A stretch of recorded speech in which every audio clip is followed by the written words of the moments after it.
வணக்கம் உறவுகளே, மற்றொரு சமகாலத்தின் வழியாக மீளவும் இன்றைக்கும் உங்கள் எல்லோரையும் சந்திப்பதிலே மகிழ்ச்சி. இன்றைய சமகாலத்திலே நாங்கள் பேச போகின்ற விடயங்கள் விடுதலை புலிகளை உள்ளீர்க்க முயற்சிக்கின்ற தாவூத் இப்ராஹிம் அதிர்ச்சி அளிக்கும் இந்திய புலனாய்வு அறிக்கைகள்.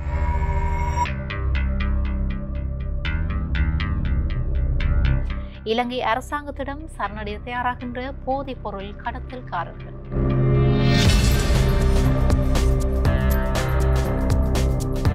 மாவீரர் தின நினைவேந்தல் தொடர்பாக அரசின் நிலைப்பாடுகளை அறிவித்த தேசிய மக்கள் சக்தியினுடைய அமைச்சர்.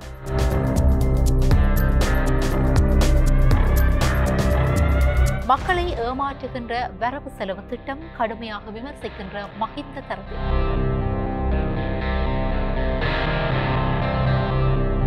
இந்த விடயங்களைத்தான் இன்றைக்கு சமகாலத்திலே சுருக்கமாக பார்க்க போகிறோம். ஆனால் உரையாடப்பட வேண்டிய விடயங்களாக இவை காணப்படுகின்றன.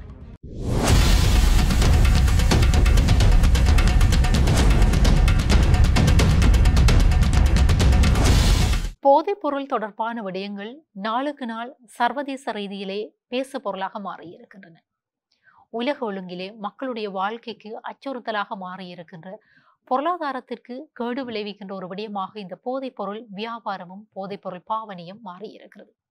உலக நாடுகள் பலவும் இந்த போதைப் பொருளின் காரணமாக தங்களுடைய வாழ்வியலை சீரழித்து வருகின்ற குடிமக்களை பாதுகாப்பதற்கான நலத்திட்டங்களை முன்னெடுத்து வருகின்றன. சர்வதேச புலனாய்வு அமைப்புகள் இவை தொடர்பாக மிக முக்கியமாக இந்த சர்வதேச வலைப்பின்னலோடு இணைந்து பயணப்படுகின்ற இப்படியான போதை குழுக்களை ஒழிப்பதற்கான முயற்சிகளில் ஒவ்வொரு அரசும் இணைந்து செயல்படுகிறது. இந்த பின்னணியிலே இந்தியாவினுடைய மும்பாய் பிரதேசத்தை தலைமை பகுதியாக செயல்படுகின்ற சிண்டிகேட் என்று அழைக்கப்படுகின்ற ஒரு அமைப்பு, அதாவது இந்தியாவினுடைய மும்பாய் பகுதியிலே இயங்கி வருகின்ற சிண்டிகேட் என்று அழைக்கப்படுகின்ற ஒரு அமைப்பு இலங்கையிலே காணப்படுகின்ற முன்னாள் விடுதலை புலிகள் உறுப்பினர்களோடு தொடர்புகளை பேணி இந்த நாட்டிற்குள்ளே போதைப் பொருள் வணிகத்திலே ஈடுபடுகின்றது என்கிற ஒரு அதிர்ச்சிகரமான புலனாய்வு அறிக்கையினை இந்திய புலனாய்வு திணைக்களம், அதாவது இந்திய புலனாய்வு உயர்மட்ட அமைப்புகள் இலங்கை அரசுக்கு தெரியப்படுத்தி இருப்பதான செய்திகள் ஊடகங்களிலே பேசு பொருளாக மாறியிருக்கின்றன. இந்த விவகாரம் தொடர்பாக அதிகமான கவனத்தினை குவிக்க வேண்டியிருக்கிறது இரண்டு தளங்களிலே. ஒன்று, இந்த போதைப் பொருள் பாவனை என்பது இந்த சர்வதேச அமைப்பினூடாக இலங்கைக்குள்ளே கொண்டு வரப்படுமாக இருந்தால் இந்த நாட்டினுடைய எதிர்காலம் என்பது சீர்குலையும். அந்த கோணத்தில் பார்க்க வேண்டியிருக்கிறது. இன்னும் ஒரு மிக முக்கியமான விடயம், முன்னாள் விடுதலை புலிகள் உறுப்பினர்கள் இன்றைக்கு சமூகத்திலே வாழ்ந்து வருகின்ற, அவர்கள் சமூக நலன்களை பேணிக்கொண்டு தங்களுடைய நலன்களையும் பேணிக்கொண்டு வாழ்ந்து வருகின்ற இந்த காலகட்டத்திலே இந்திய அரசு ஒரு மறைமுகமான யுத்தம் ஒன்றினை முன்னாள் போராளிகள் மீது திணிக்கிறதா என்கிற ஒரு கோணத்திலும் பார்க்க வேண்டி இருக்கிறது. இதற்கு முன்பாக இந்த சிண்டிகேட் என்று அழைக்கப்படுகின்ற இந்த அமைப்பு தொடர்பாகவும் அறிய வேண்டியது மிக முக்கியமான ஒரு தேவையாக இருக்கிறது. இது குறித்த அமைப்பு மும்பையை தளமாக கொண்டு இயங்கி வருகின்ற போதிலும் இந்தியாவினுடைய வட மாநிலத்திலே பல போதைப் பொருள் தொழிற்சாலைகள் மூலமாக நாட்டிற்கு போதைப் பொருளை விநியோகிக்கின்ற இந்த சர்வதேச ஒரு குற்றவியல் அமைப்பாக அடையாளம் காணப்படுகின்ற, பல்வேறு ஒழுங்கமைக்கப்பட்ட குற்றச்செயல்களிலே ஈடுபடுகின்ற ஒரு அமைப்பாக அடையாளப்படுத்தப்பட்டிருக்கிறது. அண்மையிலே மத்திய பிரதேசத்திலே இந்த அமைப்பினுடைய ஒரு தொழிற்சாலை அரசாலை முற்றுகையிடப்பட்டிருந்தது.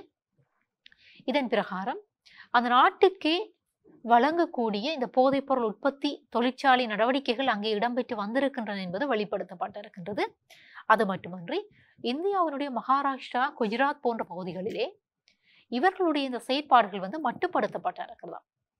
அதே நேரத்திலே இந்த நகரங்களிலே இருந்து, பெருநகரங்களிலே இருந்து கிராமங்களை நோக்கி இவர்கள் தங்களுடைய செயற்பாடுகளை விஸ்தரித்து செல்கிறார்களாம்.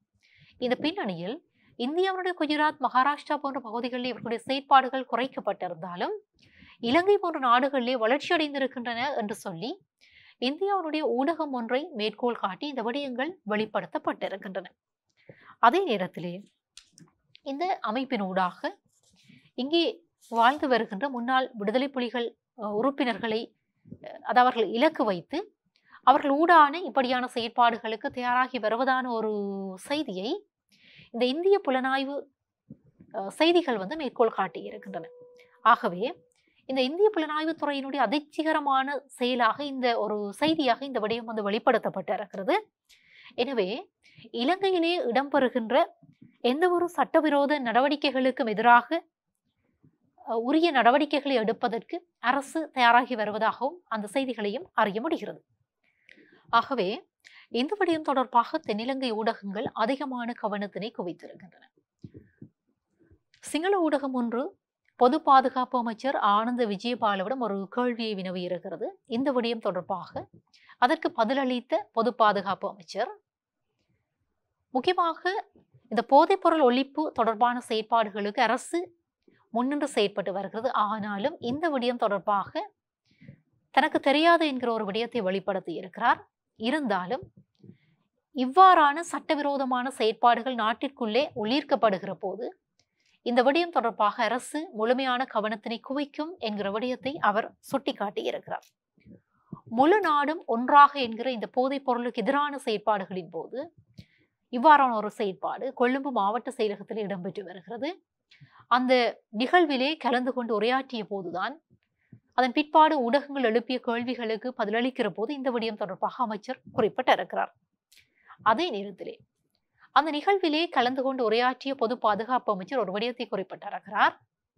அதாவது இந்த மத்திய கிழக்கு நாடுகளிலே இயங்கி வருகின்ற, அதாவது தலைமறைவாக இருக்கின்ற ஒழுங்கமைக்கப்பட்ட குற்றச்செயல்களிலே ஈடுபடுகின்ற இந்த போதைப் பொருள் வியாபாரிகளில் அல்லது போதைப்பொருள் தலைவர்களில் 7 பேர் அரசிடம் சரணடைவதற்கு விருப்பத்தை தெரிவித்திருக்கிறார்களாம். குற்றப்புலனாய்வு திணைக்களத்திடம் இந்த விடயங்கள் எடுத்துச் செல்லப்பட்டிருக்கிறதாம். ஆகவே அவர்கள் சரணடைகிற போது அவர்களை மறுவாழ்விற்குட்படுத்துவதற்கும் அவர்களுக்கு மன்னிப்பை வழங்கி நாட்டினுடைய பிரஜைகளாக ஏற்றுக்கொள்வதற்கும் அரசு தயாராக இருப்பதாக அவர் சுட்டிக்காட்டி இருக்கிறார். இந்த விடயம் தொடர்பாக ஜனாதிபதி கவனத்தினை குவித்திருக்கிறார் என்று சொல்லியும் பொது பாதுகாப்பு அமைச்சர் சுட்டிக்காட்டி இருக்கிறார்.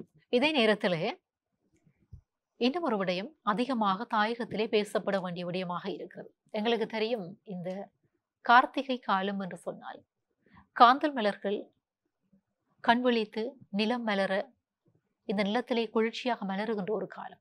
இந்த காலப்பகுதியிலே தாயகத்திலே மாவீரர் வாரம் எழுச்சியாக மக்களாலே நினைவு கொள்ளப்படுகின்ற ஒரு வாரமாக, மாதமாக இந்த மாதம் முழுவதும் பார்க்கப்படுகிறது.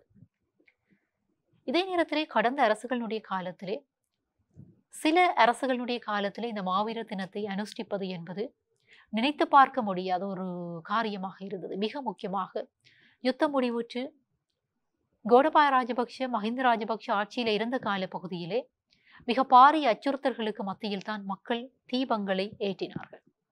ஆனால் இன்றைக்கு ஆட்சியில் இருக்கின்ற இந்த தேசிய மக்கள் சக்தி அரசனுடைய நிலைப்பாட்டினை அமைச்சர் ராமலிங்கம் சந்திரசேகரன் அவர்கள் வெளிப்படுத்தி இருக்கிறார். அவரோட விடயத்தை குறிப்பிட்டிருக்கிறார்.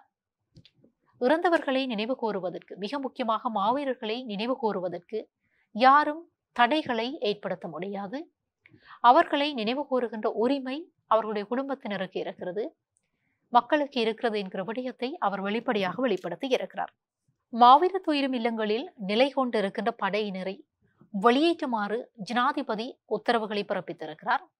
அவர்களுடைய அந்த உத்தரவுகளின் பிரகாரம் இந்த வெளியேற்றுதல்கள் இடம்பெறும் என்பதையும் அவர் சுட்டிக்காட்டியிருக்கிறார். இந்த விடயம் தொடர்பாக ஜனாதிபதி அதிகமான கவனத்தினை குவித்திருப்பதாக அமைச்சர் ராமலிங்கம் சந்திரசேகரன் அவர்கள் சுட்டிக்காட்டி இருக்கிறார். ஆகவே இந்த விடயம் தமிழ் மக்கள் மத்தியிலே வரவேற்கத்தக்க விடயமாக இருக்கிறது. ஒரு சாரார் பேசிக் கொள்ளுகிறார்கள், அதாவது இந்த தற்பொழுது ஆட்சியில இருக்கின்ற இந்த அரசு என்பது போராட்ட களங்களை கண்டு வந்த ஒரு அரசு. ஆகவே அவர்களுடைய கடந்த காலத்திலும் காணாமலாக்கப்படுதல்கள், கைது செய்தல்கள், அது மட்டுமன்று உயிர் தியாகம் செய்த வீரர்கள் என்று சொல்லி ஒரு நீண்ட வரலாறு இருக்கிறது. ஆகவே அந்த அரசு தமிழ் மக்களுடைய போராட்ட நிலைப்பாடுகளையும் தமிழ் மக்களுடைய வலிகளையும் வேதனைகளையும் உணர்ந்து கொள்ள வேண்டும் என்பது மக்களுடைய விருப்பமாக இருக்கிறது. ஆகவே இந்த அரசனுடைய ஜனாதிபதியினுடைய இந்த செயற்பாடுகளுக்கு மக்கள் நன்றிகளை தெரிவித்துக் கொள்கிறார்கள்.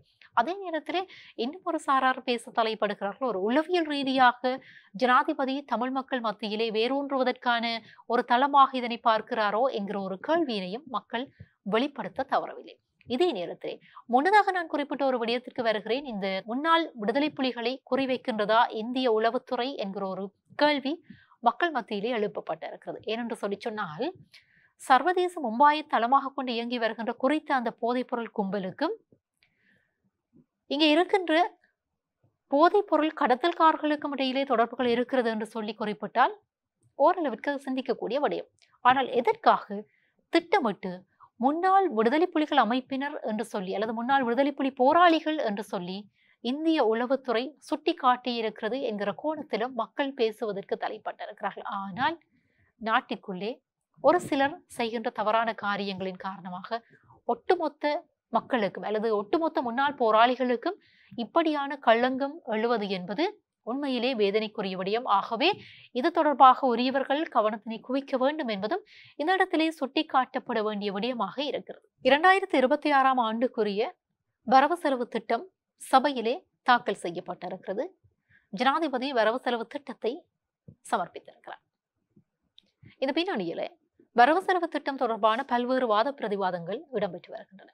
அவற்றிலே ஜனாதிபதி ஒரு விடயத்தை குறிப்பிட்டிருக்கிறார். இந்த ஆண்டினுடைய இறுதிக்குள்ளே ஒரு நிலையான பொருளாதாரத்தை வெட்டுவதை அடிப்படையாக வைத்து இந்த அரசு செயற்படுகிறது என்பதை அவர் சுட்டிக்காட்டியிருக்கிறார். முக்கியமாக இலங்கையினுடைய பொருளாதார நெருக்கடியை முந்தைய பொருளாதாரத்தை மீட்டெடுப்பதற்கு இந்த அரசு இந்த ஆண்டினுடைய இறுதிக்குள் செயற்படும் என்று சொல்லி அவர் குறிப்பிட்டிருக்கிறார். அதாவது இந்த ஆண்டினுடைய இறுதிக்குள் அந்த முந்தைய பொருளாதார நிலைமையை எட்டிவிட வேண்டும் என்று சொல்லி அரசு எதிர்பார்ப்பதாக ஜனாதிபதி குறிப்பிட்டிருக்கிறார்.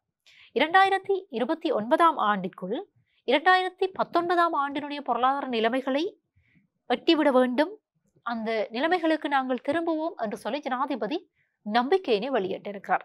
ஆகவே நாட்டினுடைய பணவீக்கத்தை 5% குறைவாக வைத்திருக்க வேண்டும் என்பதும் அவர்களுடைய ஒரு இலக்காக இருக்கிறது. அது மட்டுமின்றி அந்நிய செலாவணிகளை நிலையானதாகவும் ஏற்றுமதி மற்றும் வெளிநாட்டு பணம் என்பது இரண்டும் வலுவாக இருப்பதாகவும், அதாவது இந்த இரண்டு விடயங்களும் அது ஒரு வலுவான நிலையிலே காணப்படுகிறது என்கிற விடயத்தை சுட்டிக்காட்டிய ஜனாதிபதி இதனை அடிப்படையாக வைத்து இந்த விடயங்களை உரையாற்றியிருக்கிறார். அதே நேரத்தில் இந்த வரவு செலவு திட்டம் தொடர்பாக எதிர்க்கட்சிகள் பல்வேறு வாத பிரதிவாதங்களை நிகழ்த்தி வருகின்றன. ஜனாதிபதி அன்றகுமார திசாநாயக்கவினாலே முன்வைக்கப்பட்ட இந்த வரவு செலவு திட்டத்தை பொதுஜன பெரமுன கடுமையாக விமர்சித்திருக்கிறது. அவர்கள் தங்களுடைய விமர்சனத்திலே ஒரு விடயத்தை சுட்டிக்காட்டியிருக்கிறார்கள். இந்த வரவு செலவு திட்டத்திலே துரிதமாக பொருளாதார வள வாய்ப்புகளை ஏற்படுத்தக்கூடிய விடயங்கள் உள்ளீர்க்கப்படவில்லை என்பது அவர்களுடைய வாதமாக இருக்கிறது. ஆகவே தங்களுடைய கடந்த கால வீர பிரஸ்தாபங்களை அதிகமாக குறிப்பிட்டு இந்த அரசனுடைய 2வது வரவு செலவு திட்டமாக முன்வைக்கப்பட்டிருக்கின்ற இந்த திட்டத்திலே முக்கியமான பொருளாதார வளர்ச்சிகளை எட்டக்கூடிய விடயங்கள் உள்ளீர்க்கப்படவில்லை என்பதை அவர்கள் வெளிப்படையான குற்றச்சாட்டாக முன்வைத்திருக்கிறார். குறுகிய காலத்திற்குள்ளே பொருளாதார வளர்ச்சி எட்ட வேண்டும் என்பது அவர்களுடைய கனவாக இருக்கிறது. ஆனால் இந்த இடத்திலே ஒரு விடயம் சுட்டிக்காட்டப்பட வேண்டிய விடயமாக இருக்கிறது. 1948 ஆண்டிலே இலங்கை சுதந்திரம் அடைந்த அந்த காலப்பகுதியிலே ஆசியாவிலே கையிருப்பினை, அதாவது வெளிநாட்டு அந்நிய செலாவணியினை அதிகமாக சேமித்து வைத்திருந்த நாடுகளுடைய பட்டியலில் இலங்கை 2வது இடத்திலே இருந்ததாம். அப்படி இருந்தும் கூட இன்றைக்கு இந்த நாடு ஒரு வங்குரோத்தான நிலைமைக்கு போகின்றது என்று சொல்லி சொன்னால், அல்லது பொருளாதார நிலைமையிலே பல்வேறு சிக்கல்களை அதை எதிர்கொண்டு வருகிறது என்று சொல்லி சொன்னால், அதற்கு நாட்டிலே காலங்காலமாக ஆட்சி வகித்த ஆட்சியாளர்களும் அவர்களுடைய இந்த சிங்கள தேசிய பெரும்பான்மை மனநிலையும் தான் ஒரு மிக முக்கியமான காரணம் என்பதை இந்த இடத்திலே யாரும் சுட்டி காட்டவில்லை என்பதும் இந்த இடத்திலே சுட்டி காட்ட வேண்டிய விடயமாக இருக்கிறது. ஒரு நாட்டிலே ஒரு பொருளாதார வளர்ச்சி எட்ட வேண்டுமாக இருந்தால் நாட்டுக்குள்ள உள்நாட்டு உற்பத்திகள் அதிகரிக்க வேண்டும். உள்நாட்டு உற்பத்தி அதிகரிக்க வேண்டுமாக இருந்தால் உள்நாட்டிற்குள்ளே தொழிற்சாலைகள் பெருக வேண்டும், உற்பத்தி அதிகரிக்க வேண்டும். அப்படி அதிகரிப்பதற்கு வெளிநாட்டு முதலீடுகள் நாட்டிற்குள்ளே உள்ளீர்க்கப்பட வேண்டும். ஆகவே இவ்வாறான முதலீடுகள் நாட்டிற்குள்ளே உள்ளீர்க்கப்படுகிற போது அவை நீண்ட காலத்தினுடைய அடிப்படையிலே இந்த முதலீடுகள் இடப்படும். அவ்வாறு முதலீடுகள் இடப்படுகிற போது இந்த நாட்டிற்குள்ளே ஒரு அரசியல் ஸ்திரத்தன்மை என்பது பேணப்படுகிற பட்சத்தில் தான் முதலீட்டாளர்களை நாட்டுக்குள்ளே உள்ளீர்க்க முடியும் என்கிற ஒரு விடயம் இந்த இடத்திலே சுட்டி காட்ட வேண்டிய விடயமாக இருக்கிறது. அதற்கு மிக பிரதானமாக காணப்படுவது காலங்காலமாக இந்த நாட்டிலே காணப்படுகிற இன பிரச்சனை. ஆகவே இப்படியான பிரச்சனைகளுக்கு தீர்வுகளை எட்டுகின்ற போதுதான் பொருளாதார வளர்ச்சிக்கான நிலையான பொருளாதார வளர்ச்சிக்கான படிகளை எட்ட முடியும் என்பதும் இந்த இடத்திலே சுட்டி காட்ட வேண்டிய விடயமாக இருக்குது. ஆனால் இந்த விடயம் தொடர்பாக தெற்கினுடைய புத்திஜீவிகள் வாய் திறக்கிறார்களா என்றால் இல்லை, அவர்கள் மௌனமாக இருக்கிறார்கள். ஏனென்றால் அவர்களுக்கு தங்கள் இனம் சார்ந்திருக்கக்கூடிய இன்றைக்கும் தமிழ் மக்களை ஒரு அதிகாரத்தினுடைய பிடியிலே சிக்க வைத்துக் கொள்ள வேண்டிய ஒரு தேவை இருக்கிறது என்கிற ஒரு மனநிலையிலே பெரும்பான்மை ஆட்சியாளர்களுடைய கடந்த கால அரசுகளுடைய அந்த மனநிலையை பின்பற்றுவார்களாக இருந்தால் நிச்சயமாக பொருளாதார வளர்ச்சி என்பது அது கனவாகத்தான் இருக்கும். ஆகவே ஆட்சியிலே இருக்கின்ற தேசிய மக்கள் சக்தி அரசுடைய சில கொள்கை நிலைப்பாடுகள் கடந்த கால அரசுகளோடு ஒப்பிடுகிற போது உண்மையிலே வரவேற்கத்தக்க பல்வேறு விடயங்கள் காணப்படுகின்றன. அவர்களுடைய இனங்களுக்கு இடையிலே முரண்களை தீர்க்கின்ற அல்லது இந்த இன மத பேதமற்ற ஒரு நாட்டை கட்டியெழுப்ப வேண்டும் என்று சொல்லி அவர்கள் குறிப்பிடுகின்ற விடயங்கள் கவனத்திலே கொள்ளக்கூடிய விடயங்கள். ஆனாலும் இந்த பௌத்த மதம் என்கிற ஒரு அடிப்படையிலே நிலங்களை ஆக்கிரமிக்கின்ற செயற்பாடுகளுக்கு இந்த அரசும் துணை போகக்கூடாது என்கிற ஒரு விடயமும் இந்த இடத்திலே சுட்டி காட்டப்பட வேண்டிய விடயமாக இருக்கிறது. இந்த விடயங்கள் தான் இன்றைக்கு சமகாலத்திலே நாங்கள் பேச வேண்டிய முக்கியமான விடயங்கள். சந்திக்கலாம் மற்றொரு சமகாலத்தோடு.